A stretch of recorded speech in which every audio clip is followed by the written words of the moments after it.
Anyways, thanks everyone for joining us. This is All Things Smart Home. It's a new project by Phil and myself. So, just by way of introduction, I'm Rohan Mandy. You hopefully listen to us on the Home Assistant podcast, and if not, great, welcome. And it'll be neat to see who joins us. So, Yeah, we've been talking about this for quite some time, Rohan. So, yeah, finally good to see we've made it, huh? that's right. That's right. It's been Phil and I have had this project that we wanted to do for I don't know, like 2 years now. Phil, I think is Yep. what we kind of wanted to do this for. How long we've wanted to do this for. Um. But yeah, so we're here, and thanks everyone for joining again. So essentially, the concept of this show, we wanted to do something a little bit different. So the Home Assistant podcast focuses on just basically Home Assistant, different, and just talk about home automation as a whole, rather than just in that ecosystem. So, which is why we brought this up. So, anyways, yeah. Cool. So So, yeah, I guess yeah, a bit of introductions about ourselves then.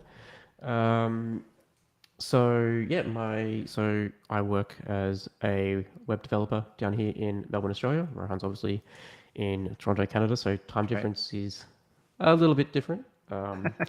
But yeah, I think Rohan and I found ourselves through Home Assistant, which we'll talk a lot about during this show. It's what we both use, but we've been meeting a lot of people doing the Home Assistant podcast, and we know that Home Assistant is very there's only it's not all that's out there, and we sort of want to capture more of the smart home outside of just the Home Assistant lens.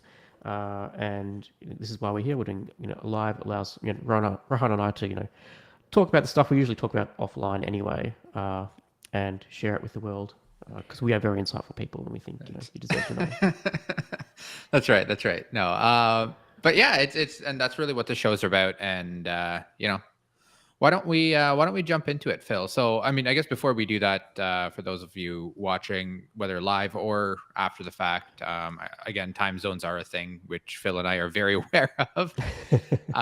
So follow us on Twitter, and really we'll try and post every time we go live, just to say, hey, we're going live, and here's the URL, kind of thing. So at All Things SH, and beyond that as well. Again, thanks again for joining. I mean, this is really, really fun for us. So, Yeah, definitely. all right. So, what do we have lined up today? So I guess episode one. I guess I've given myself a little bit of an intro. Do you want to give yourself a little bit of an intro, Rohan? Sure. I guess we should do that, shouldn't we? So, yeah. So, again, Rohan Mandy. I work for a tech company as a pre-sales engineer. So, I do a lot of designs around networks, so on and so forth. So, I do have a technology background, and as I do a lot of home automation, a lot of those principles kind of carry forward into this world as well. So, which can be fun. It also starts to get you start to overthink some things as well sometimes, right? So, I think that's kind of my experience with home automation, and I think I've been in it for about I don't know 7 years now or so. So, just been doing that again. Been doing it since without realizing it's home automation for quite a long time, starting with like X10 back in the day with like I little was gonna remote say yeah. things and like all of those kind of things, right? So So through its yeah, I guess evolution though. that's probably a good place to also how did you sort of get started with home automation? What was the first thing you did, and how's it evolved to where you are today? The very first thing is probably when I was a kid, and I don't even know if this counts as automation per se, but it was Yep. using those like IR extenders and things like that to Yeah, like yeah, if I'm yeah. in the basement to say, hey, you know what, I want whole home audio, so let me turn on the stereo upstairs. Like we had a bunch of things wired, but the problem was we like the IR wouldn't reach back when remotes used IR. So it would be, you press the button downstairs and the extender takes it up and like converts it to some kind of radio frequency and sends it upwards and or upstairs, literally, and Yep. turns on the stereo upstairs or whatever, right? So I'd say again, that's not really automation, but that's very early days, kind of, things that I did. And then, beyond that, it was also, again, things like lighting and, even to me, automation doesn't have to be smart. It's just, it happens, right? So things like lights on timers Hmm. and so on and so forth. So even those like little like X10 units that you did that. And then eventually when I moved out of my parents' house and bought my own place, then it came down to, okay, well, let's actually build it out. And that's when I started getting into automation, if you want to call it that, like smart home rather than home automation, right? So how do you do things with intelligence, and then bringing in things like, hey, what time of day is it? Is it bright out? Is it, and a lot of that came from a need of, at the time I was traveling a lot, and I lived alone. So, well, I don't want my house to get broken into, or if there's Mm. if a water main breaks or something like that, I'd love to know, and at least I can, like, call up somebody and be like, whether it's parents or whoever, and just say, hey, can you just go deal with it, right? Like, until I get back, or whatever that is, right? So how about Do yourself? Oh, well. Well, before you go on, so sure. when you then progressed from just the basic X10 timers and stuff, and you moved Yeah. in, was that pre or post smart things? Because I feel as though smart things really changed the home automation space. Yeah, so that was smart things, right? Mm. For me, is when I did a bunch of research and clearly didn't research enough, or maybe, so today I use Home Assistant for those that don't know. And a lot of that came down to, well, you know what, this thing seems to have a big community around it, and a Yep. lot of people seem to think it's pretty cool. So let's look at that. Turns out that I didn't care to learn. What was that language that they use? I forget. It's some offshoot of JavaScript, Groovy, Yeah. and I didn't care enough to learn it. And so basically, it just came down to, what can I minimally do in the app, or what can I do in the app, which was minimal, right, without having to actually build my own scripts and having to do all of that stuff. Um, and then, which was basically like, okay, well, alert me when the door is open or something like that. And then yeah, really from that point I was like, okay, this needs to get a little more evolved. And that's when Home Assistant came in, and really started bringing in that thing. And it's kind of a good time to talk about it. And Phil, I mean, the other day you shared an article with me, um, around, it's basically titled, "The Average Person Doesn't Stand a Chance Around a Smart Mm. Home," right? And essentially the article talks about just the fact that, there's all of these different ecosystems, there's all of these different things. And realistically, okay, you've got Nest, you've got, Ecobee, you've got, whatever, you might have some other stuff around the house, whether it's Zigbee or Z-Wave or whatever. um, and then you have like Lutron, so on and so forth, right? So you have all of these different things, and you have like 70 different apps on your phone. Well, where do you go from there, right? How do you bring all that stuff together? And really, for that is, it's not where it should be today, right? And that's not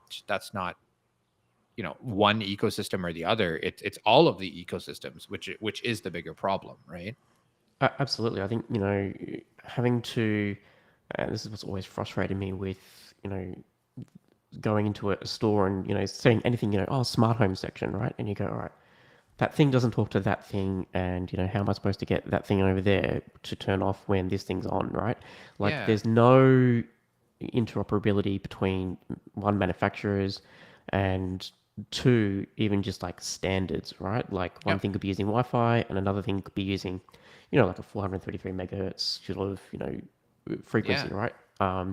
So yeah, it's absolute. Like I think the smart home is a little bit gimmicky at this time, and it hasn't been helped by, let's just say, manufacturers wanting to take the easy way out, in terms of let's just white label some Wi-Fi chips from China Yeah. and offer a smart home alternative for people. I don't think necessarily helped things. No, exactly, right. And it's funny because when I was reading the article, it also talks about, like, there's all these competing standards and so on and so forth, like you said, and then there's a new one coming out called Matter, which is supposed to bring a lot of this together, and folks like Google and Apple and so on and so forth are all kind of signed up as part of it.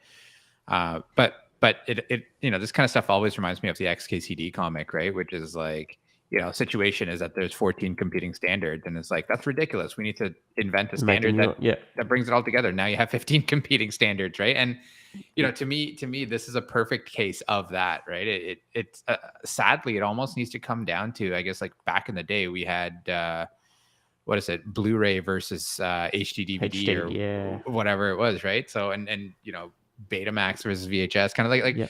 you know that that almost needs to happen in the smart home world, right? Where everybody kind of says, okay, well, I like this better, and it doesn't necessarily have to be the better standard or whatever. Hopefully, it is, but it needs to come down to, okay, well, people need a way to get A and B to talk to each other, and what's that going to be, right? So And maybe that is been happening for quite some time, but things just move slowly in, the smart home world.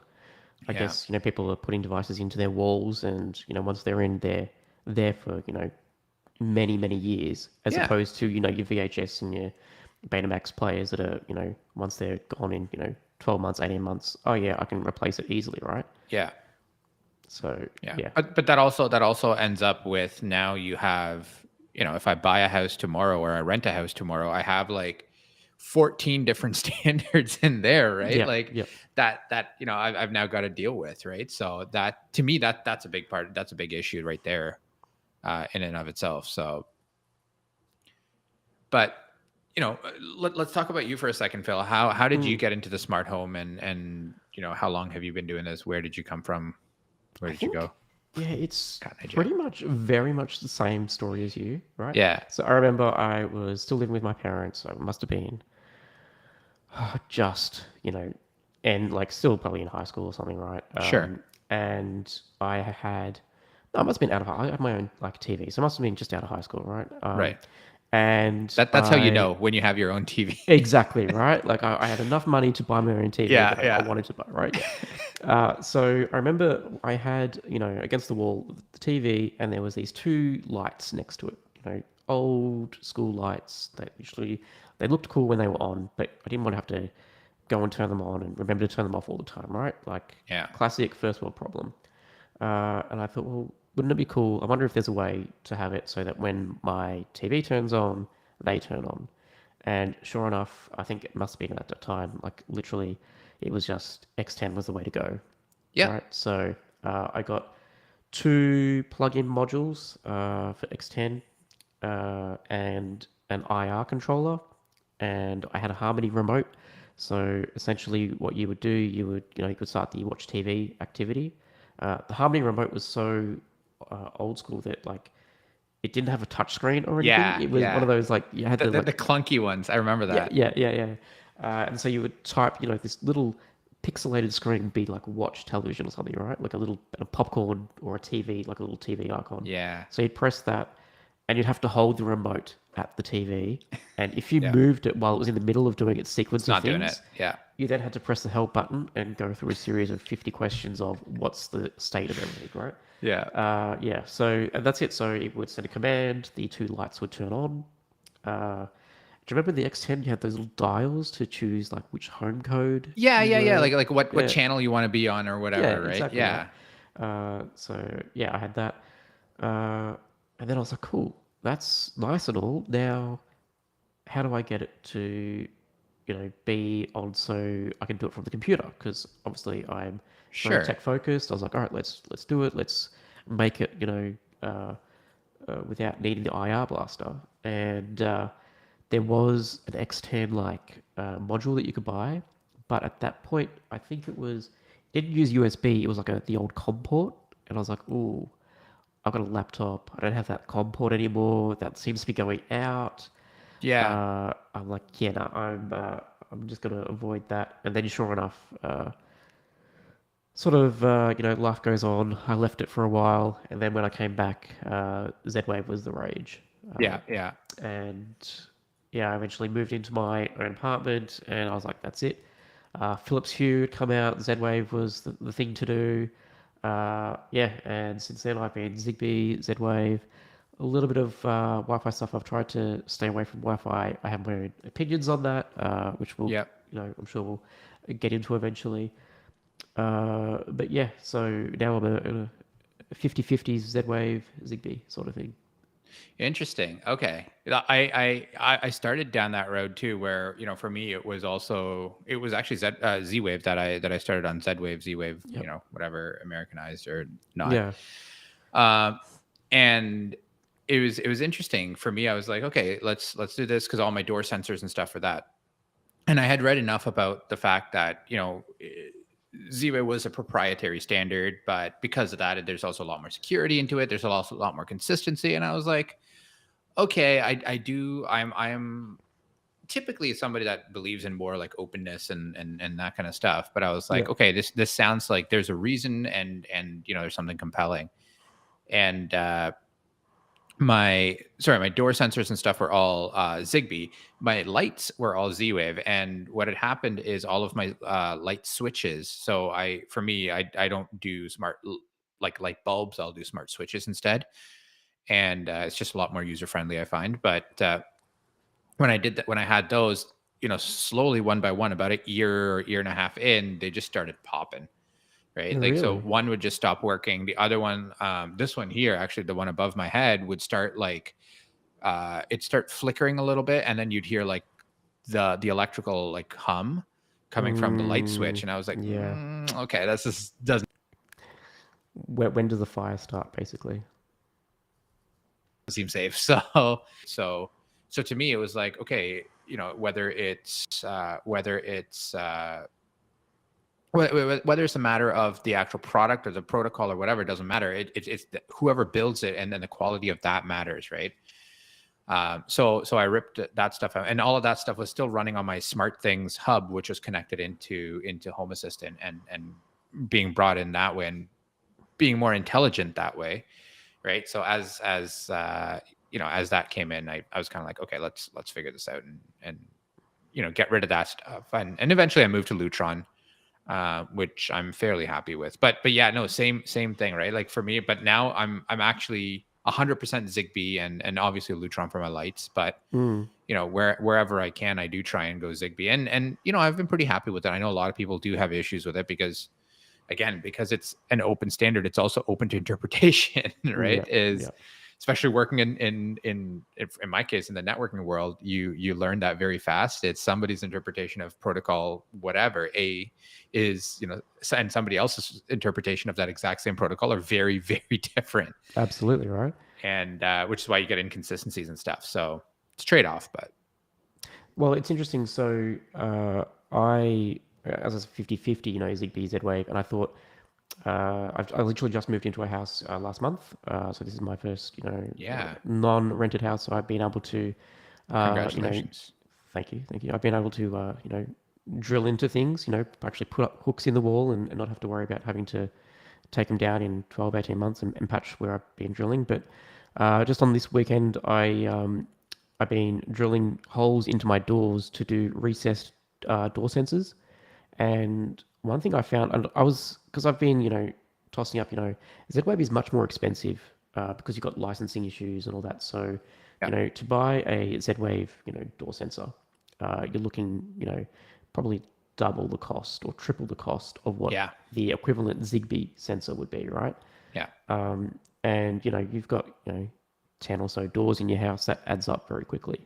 So I was considering, that's it. Maybe I'll start migrating away from Z-Wave just for a cost basis. It'll be much cheaper. I can, instead of automating just 4 doors, I can do all 8 doors or something like that. Uh, but I found that as much of the or as much manufacturers there are doing Zigbee, Yeah. no one was making a recessed door sensor like AEOTech Yeah, AOTech from, has, yeah. yeah, yeah.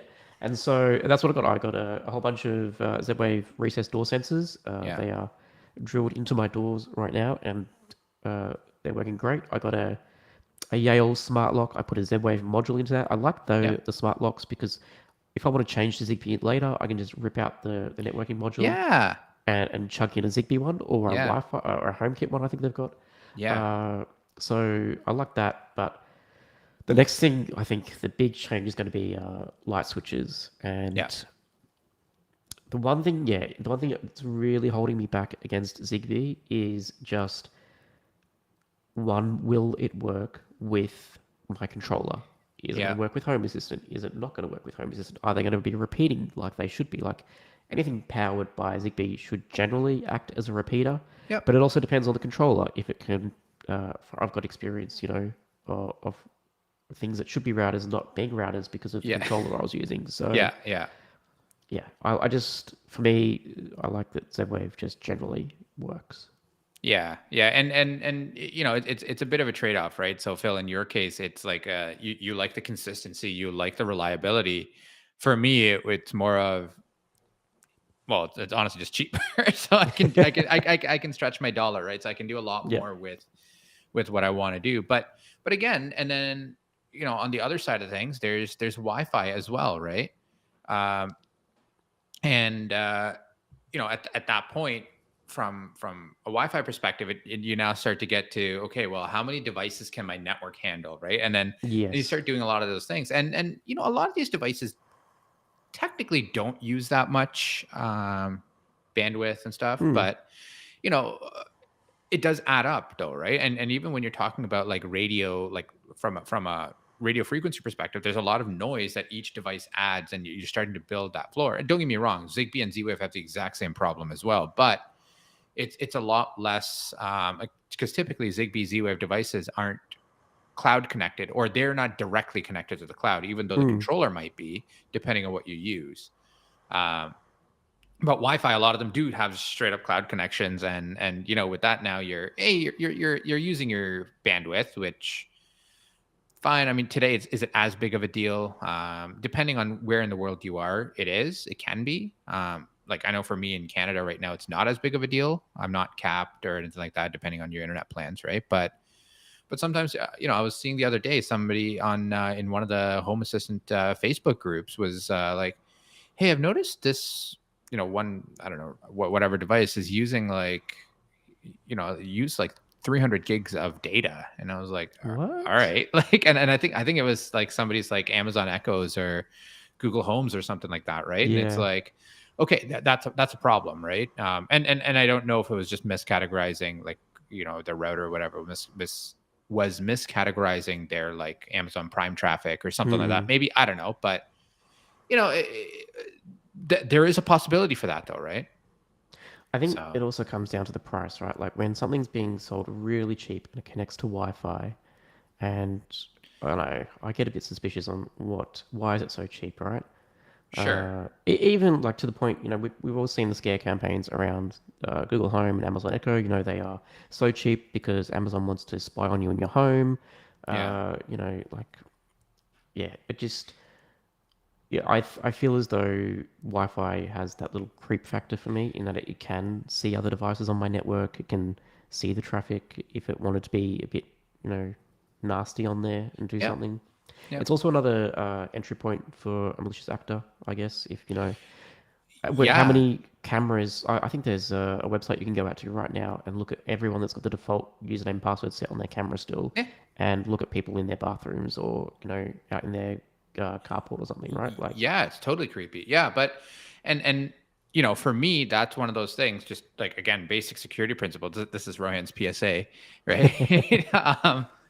Change your passwords, and don't use the same passwords on wherever you can. Like and if you're going to, at least make it fairly complex. It's not like you're logging into your camera's administrator interface every day or something like that. hmm. So just something as simple as that can help, right? So So yeah, I guess getting back to that article that I shared from TechCrunch, like the average person, won't be able to do the smart home in its current state, and that's why Matter's coming out. I think it also boils down to they allude to in the article that so many Wi-Fi devices, right? It's hard to buy a product now without Wi-Fi option being available to you. You know, all your dishwashers, your fridges, ovens, they're all got like Wi-Fi in them now. Hmm. So for me, Wi-Fi says one, uh, I'm probably going to be tied into a manufacturer specific ecosystem. So if the manufacturer goes out of business, then I may not have access to control my oven through an app on my phone anymore. Yep. I also may not have an API access, so I can't get things like my home automation controller to talk to those ovens unless they're paying big bucks between the two companies. And I think it also says to me that you know what if like my I need to keep my phone updated to keep like the app available, right? Like otherwise I need to have the latest running Android version. Otherwise, I can't run that app of like the phone. Yeah, there's just so many. I think like Wi-Fi isn't the solution, and we do need a new protocol. And I think that's probably why Matter has had to come around. Yeah, yeah, but again, to my earlier point, it just adds one more layer to Yeah, the it problem, right? And absolutely does, right? Any device you buy today, unless I think it's got zigbee, it can't be upgraded over the air easily. Like I know one of the selling points of Matter is, devices you have today can be upgraded. I'd really like to see yeah, how many of those devices that are out there today can actually do it. yeah, exactly. Well, and it's funny. We just had a comment from Donald on YouTube, Yep. saying, I can't tell you why, but I mentally avoid getting Wi-Fi for my devices, like lights and door sensors. Yeah, Right. I started with absolutely. Zigbee and I like it so far. Totally agreed, Donald. It's I think for me, I have that exact mentality where it's like if I can not have it on Wi-Fi, I won't. And there's part two to that comment as well, right? With in terms of Zigbee is less management and such, Yep. right? And again, completely agreed. It's a bit more of a pain when you have to when you it's not just plug and play. You use your phone and so on and so forth. It can be right. I mean, in my case now today, with the state of where Home Assistant is and how I've already got it set up, it is right. I just go add device and it finds it, and I'm like, hey, this is my, I got some new smart switches, so I'm like, hey, here's a Yep. new smart switch. Off you go, right? And but at the same time, it's up and running in like 10 seconds. I don't need to worry about, I don't need to worry about firmware updates on it and stuff. I do, but at least I can get started before I worry about that, right? So and Uh, Matheson had a good comment here too, right? And again, and I think Matheson and I have had this conversation before, and so saying like, I've a ton of Wemo devices and they're just so unreliable. That is exactly the reason I got these Zigbee smart switches. Is I do not like I've got here, I can pull it up. I've got my stash of Wemo stuff here that I've ripped out, and you can see a variety of different generations there too. And I'm not a fan of it. And again, Matson, the next part of that comment was also like, I'm afraid the API is going to disappear. Yeah, didn't right. they threaten at one point to get rid of the API? Or Honestly, I don't really. it's I've hard to given keep up track. on. Yeah, Yeah. it's and for those that listen to the Home Assistant podcast, it's Phil and I also do this like segment when people destroy stuff on the cloud, right? Like when Yeah. Logitech just bricked a couple All hundred the thousand devices Yep. or whatever. Thank you very So much. it's you're susceptible to that, right? So for me, it's I want to buy it once and I'd love to not buy it again.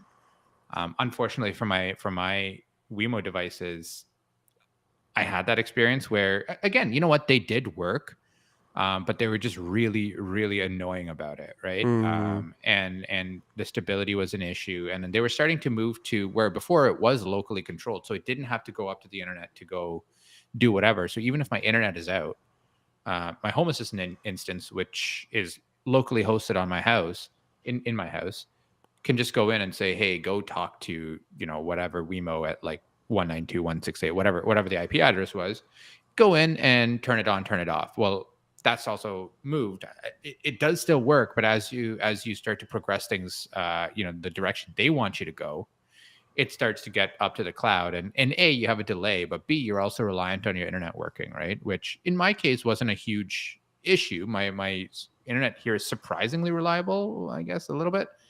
But in this case, it's just, I don't know. I just had a ton of performance issues too, where a lot of them just randomly just didn't show up. And I also think it comes down to the number of devices. yeah, I think, 100%. if you think of like the average user, like you've got your router that the ISP has supplied you with, which is generally the cheapest they can sell you for the most money, right? Yeah. And once you get over, 20 devices on your network, that's when you're going to start seeing issues with performance of your Wi-Fi.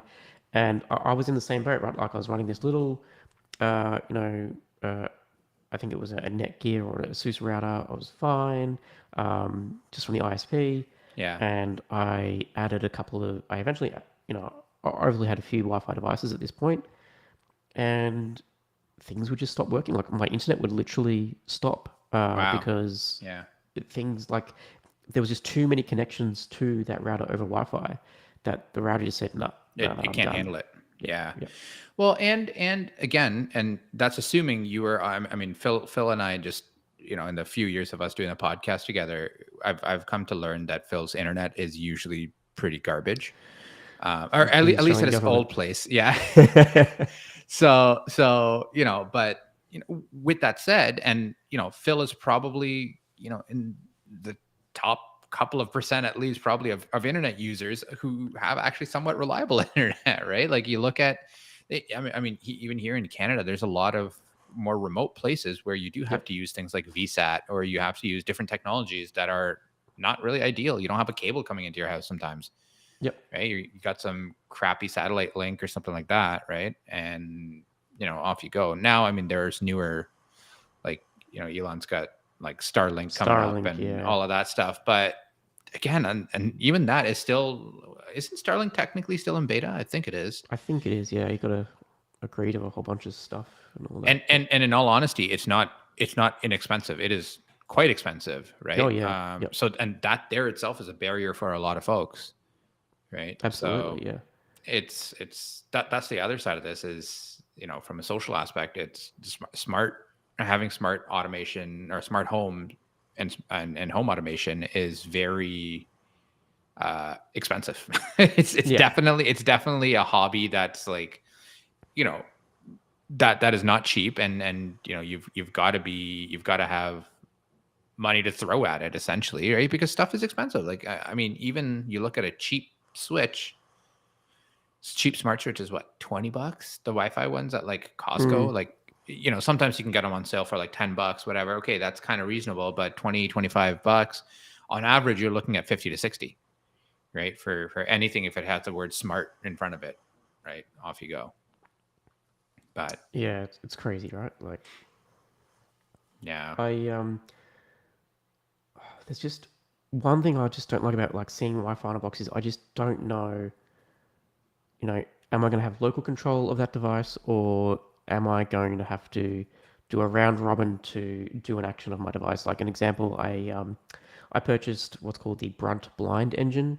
It's Right. like a little motor that attaches to the cords of your blinds, and it allows you to open and close your blinds automatically, Yep. right? And I recently installed AdBlock on my network just to try and block some of the ads coming on my TV, which Yeah. unfortunately didn't work. Of And course. I could actually see the data that it was sending. It was pinging its servers back home like the most. Like, forget the Yeah. Amazon Echo, forget the Google Home, whatever these things are doing, they are just communicating phone home all the time. And yeah, once again, there was a period, Rohan, you remember, where I had no internet for like a week or something Yep. because my neighbor decided to cut my cable in the wall or something. Thought that would be a Yeah. good Yeah. idea. Yeah. So at that time, because they were Wi-Fi and they required the cloud, even though I could connect locally and I could watch Plex on my local network, Hmm. I could access Home Assistant, I could turn my Zigbee Z-Wave devices on and off locally. as soon as I tried to control these blinds, no, no. The communicate with the app needs to go out to its server in China, and then China needs to tell my blinds in Australia to open. Yeah, yeah, not And the yeah, most ideal and yeah, path. and whenever you see anything like I go to the hardware store and I see, oh yeah, like Wi-Fi, I know behind them it's Tuya, and Tuya is generally a cloud-based application. Right. And there are a lot of, local control hacks and so on and so forth. I know Tuya was working on some stuff, I mean, with the Home Assistant Yep. crew, to try and make it more local so that I didn't need to do that, because essentially what was happening was whether it's, no matter what platform you're using, a lot of people did flash those Tuya devices with custom firmware so that they didn't go all that way. The Yep. bigger problem is, and you could buy them pre-flashed and so on, right? But the bigger problem is, again, that costs money. If you're buying it pre-flashed or whatever, Yep. or it's very technically intensive. Like you need to know what you're doing, right? It's not always, and standard cautions apply here, right? Like if there's something that gets botched or something like that, you don't know how this is going to react, right? But my bigger thing with Wi-Fi is that it's a great like Wi-Fi smart devices is it's a great place of attack for a lot of bad actors, right? Where they Yep. start taking over cameras and stuff like this, and great, guess what? You know what? Well, I want to put an attack against um, I don't know, whoever, right? Like, great. I want to take down YouTube, right? Let me try and attack YouTube, whatever, right? And so, that's, do you really want your devices to be used in that way, and so on and so forth? But the other thing is too, if they can do that, they can also, from there, it's also a jumping off point into your network, right? And unless network security principles and things like that, it's a hard um The it's a average hard thing to user, do. yeah, Yeah, the average user is not going to have VLAN set up and isolated, access points and totally. all that, right? Totally, right? Like, and I look at it as, my mom and dad, they definitely aren't gonna have that set up. Like, I mean, don't get me wrong, I do a lot of stuff for their network, so fine, I do have those Yep. pieces set up. But even then, my dad goes in and he goes to wherever, buys the next cheap smart switch, whatever, plugs it in, and he's just like, all right, well, you know what, this is the wireless SSID that I use, so I'm just going to throw it on there, and off I go. And then now it's on the same network as everything else, and off you go, right? But that's all it takes. And in this case, I don't blame him, right? It's what's easiest, right? And so, to me, that is the issue. And when you have something with a hub or with a different protocol that uses, again, zigbee, zwave, Hmm. even when you get into like the really proprietary ones like lutron and so on and so forth, it's the same kind of thing there, right? So What do you think it would take for the average user to be able to buy something off the shelf and have a smart home capability? Not, and I guess not smart home as in app controlled, but an automation based thing like that the average user without a computer programming degree could do. I think it comes down to something like devices that they would already have at home. And actually, Apple has done, I think, a fairly good job at this with HomeKit. Yep. Unfortunately, you have to be on the Apple ecosystem, which is fairly Yeah. proprietary in and of Yeah. itself, right? Great But when you I have your guess iPhone and Mac and Apple TV and so on and so forth. Well, great, your Apple TV can act as a smart home hub, hub. Yep. right? For HomeKit, and start throwing a bunch of stuff on there, right? And the premise of your question, Phil, here is, you know, and somebody, again, when you say an average user, I'm taking my parents into Yep. as Absolutely. that, right? As they don't have a technical background, they're not programmers or developers or Yep. anything technical, right?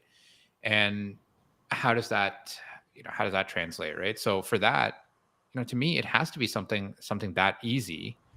And even Amazon Echoes and Google Homes, and I know they do have some capabilities in there, but they're not really um I don't know, refined, I guess is the word I'm Yeah. looking Yep. for, Yep. maybe. Like it's still fairly, basic, right? HomeKit's getting better. But it's not, to me. It's not. It's not. It's still not where I would want, where I would feel comfortable. Whether it's my parents, my wife, whoever, to be like, here, take.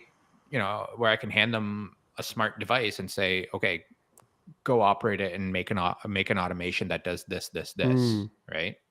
I So think home. You got to remember when HomeKit started, Apple was, okay, if you want your device to be on HomeKit, you need to have a chip from us. yeah, yeah, They were sort of going like the absolute extreme Z-Wave sort of, you have to use our hardware, you have to use we have to certify it and all that. And of course, no one was willing to pay the yeah. Apple, Tax, uh, yeah. the tax, Well, the this extortion and this is fee, on the right? manufacturer side, right? So Yeah, it's not yeah. even the end user paying the Apple tax. It's somebody like, I mean, we talked about Wemo earlier. Yep. Somebody like Wemo having to go pay them to do that. Which of course would be passed on to the consumers anyway, right? Absolutely. But yeah, and then no, of course, no manufacturer was like, well, hang on, we've already got Zigbee, we've got Yeah, Z-Wave, we'll just go with that protocol, right? And I think 100%. Or Wi-Fi, Apple, yeah, yeah, cheap and absolutely, cheerful. yep. And so Apple sort of did a 360 on that, and now we have HomeKit where it is today. Like now you can put your existing devices. I think if they're Wi-Fi connected, you can put them Yep, into a HomeKit standard, and yep, away you go. And that has really transformed things. And I like that because Apple has I guess the power behind it to enforce change. They yep, really brought out USB-C. yeah, Really pushed forward with a lot of their technology. yeah, HomeKit has also done that in terms of local control. So a yeah. lot of if you want, like for example, when I moved in, I mentioned I had a garage door that was MyQ compatible. Hmm. So I was looking at that, and that looks rubbish, right? That's once again, that's a Wi-Fi hub that is Yeah, cloud dependent, right? yeah, I don't want that yeah. basically. And from what I hear all the time on Reddit and just anecdotally from you, Rohan, And when MyQ decides to have an outage, you can't open yeah, your garage door from your phone or from whatever controller you're using, your home assistant or whatever. Not ideal yeah. at all, right? No. So there is you can actually get a HomeKit version, I believe. Hmm. And if you use HomeKit, that enables local control Yeah, because of the HomeKit standard. yeah. So that's pretty cool that you could use HomeKit as a local control bridge for some devices. Yeah, so that's actually what I ended up with doing with a couple of my Wemo devices, is having them on HomeKit, and brought them in that way, and then said, okay, at least it's local now, and then my home assistant instance can go talk to it via that. Yep, But yep. that's so kludgy. Like I don't want to have to I do know. that, Yeah. right? And again, I rarely say this, but and I am an Apple user pretty much through and through, but I don't like the fact that I am. But they make life so easy, right? And credit to Apple for turning around and saying, hey, you know what, folks, if you wanna do this, guess what? You're gonna have to be local, and that is the HomeKit standard.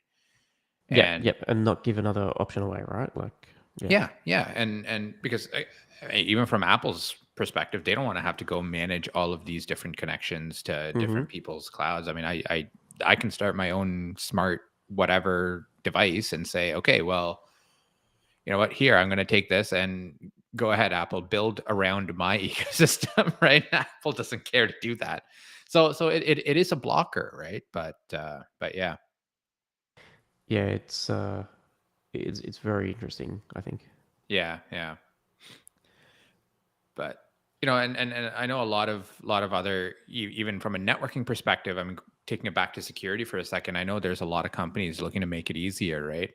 I mean, there's like Ubiquity is one of the bigger ones, right? And James James kind of talked about it here, is like Unify takes my paycheck, right? But but that's it's true, right? And now you're back into the trade-off of, and I would say that that's kind of like prosumery level of devices, which means it's expensive, right? So you're kind of back into that same thing. So to me, I don't know, like I still believe that, as much as it is a technical hurdle, if we can make, Zigbee and Z-Wave and all of those technologies a little more, I don't want to say user friendly, but user friendly. Yep. Yep. then I think we might be in some level of, you know, some place where this can actually work to be adopted by the masses, essentially, right? And hopefully matter is that, and hopefully matter becomes the, you know, the VHS or the Blu-ray of, you know, the home automation standard, right? Where it ends up being the top standard and beating out the rest of the stuff. So, but again, does that mean I want to rip out my stuff and and or I mean, Phil, in your case, Z-Wave, because that's proprietary, so they're probably not gonna, you know, try a merge, or there might not be No, some well, reverse compatibility there. So exactly Zigbee will right. be, I think, but or Well, at least I has some guess hope. I don't know. Like, the problem I have with Zigbee is I don't trust it Yeah, in terms of the manufacturers behind it. So an example, right? I am in the new house. I'm looking to put motors in my blinds to yeah, control them. Uh, now I looked at it gets really complicated, right? Like I'm yeah, trying to not be. I don't want to have to replace the whole blind, so I thought that's fine. I'll look at getting a little motor to put in the tube, right? yeah, And I found a Z-Wave one. It was like $300 per blind, and I'm like, yeah, that's not going to work for me. yeah. And I've got to run electricity up there, and I'm like, Oh, seems too complicated. it's the Right? worst. Yeah. It's the worst. Uh, so I was like, all right, let's go battery operated. Okay, IKEA, they use Zigbee. They've got their blinds pretty well supported. No, they only have a certain width of a blind. If your blind's too Yep. long, then you're out of luck. Yeah. So, Too bad. Yeah. yep, too bad, too sad. So then I was like, okay, cool. What else is there? Surely there's another option. A whole bunch of Wi-Fi options, right? Yep. But I'm like, Wi-Fi. And then I found a Zigbee one, and it's actually reasonably priced. But then I'm looking, I watched a video from the hookup on all the automated blinds, and he Yeah. was saying, do not do Zigbee, because there is a pretty good chance that when you hook it up to your controller, Yeah. it's just not going to be recognized, right? And I'm looking at it, it's like this random brand on Amazon I've never heard of. I've Googled away. I've tried to look it up on the Home Assistant forums. I can't see anyone else using it. I don't have confidence that if I was to spend that money, it would show up in Home Assistant as a blind. Yeah. Yeah. And you know that that's where it starts to get a little bit, you know, again, because it's an open standard and anybody can build whatever they want against it, so on and so forth, right? That's the piece there. But again, I haven't read too deep into matter. Hopefully they solve that problem somehow, by, you know, not forcing people to adhere to standards, but essentially, and again, I don't know how you would do that without making yourself proprietary, Yeah. right? But at least saying like, hey, you know what, this is, if you are this standard, these are the only commands you're going to support in, and obviously there can be version updates to that and stuff like that, right? Just like, again, Zigbee and Z-Wave and stuff do, but which Zigbee kind of has that today, but it's clearly not working, right? Yep. and Yep. and and Absolutely. it's the oh well, this is how I think it works, so I'm gonna build it this way, right? So I wonder if there will be some kind of like matter, like I know there's a standard body for matter, just like there is for Zigbee, but you know, is there some certification consortium or something like that, Mm. right? Similar, I mean, you look at like HDMI is technically uh, a certification, right? Yep. Yep.